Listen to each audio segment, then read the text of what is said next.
To discuss the case further, we're joined by Associate Professor for Criminal Law from the Wits School of Law, James Grant. James, great to have you with us. Now, the history on the law of intoxication doesn't make this a surprise, really, does it? No, it doesn't.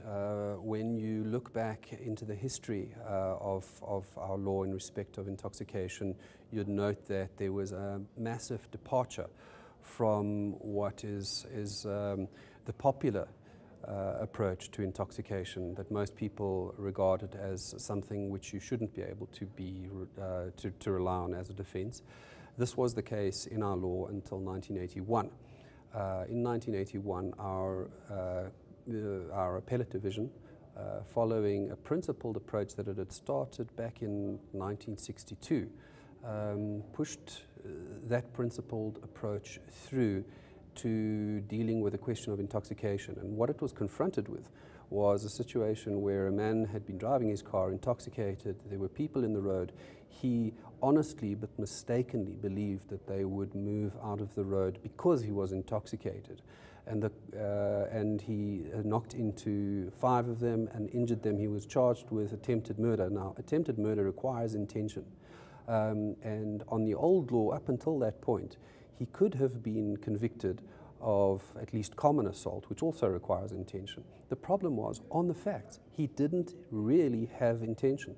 So the question that faced the court was, do we continue to pretend that a person has intention even though we know? And fast forward 2014 to this case today, right. The court also found that, he didn't have intention. Well, correct. What I do need to point out is that the legislature did try to intervene to close the 1981 defense down.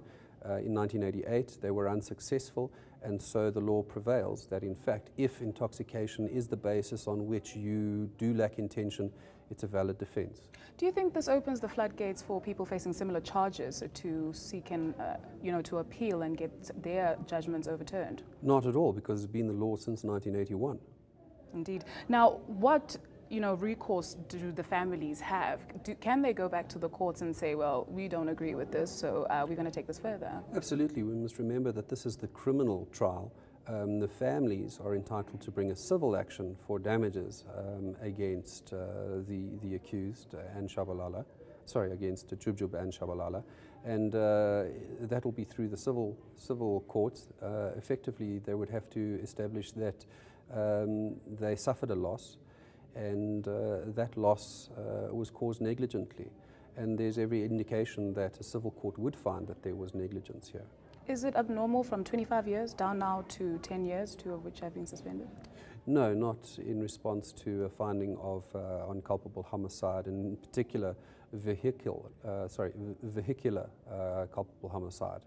A sentence of this sort is not peculiar at all.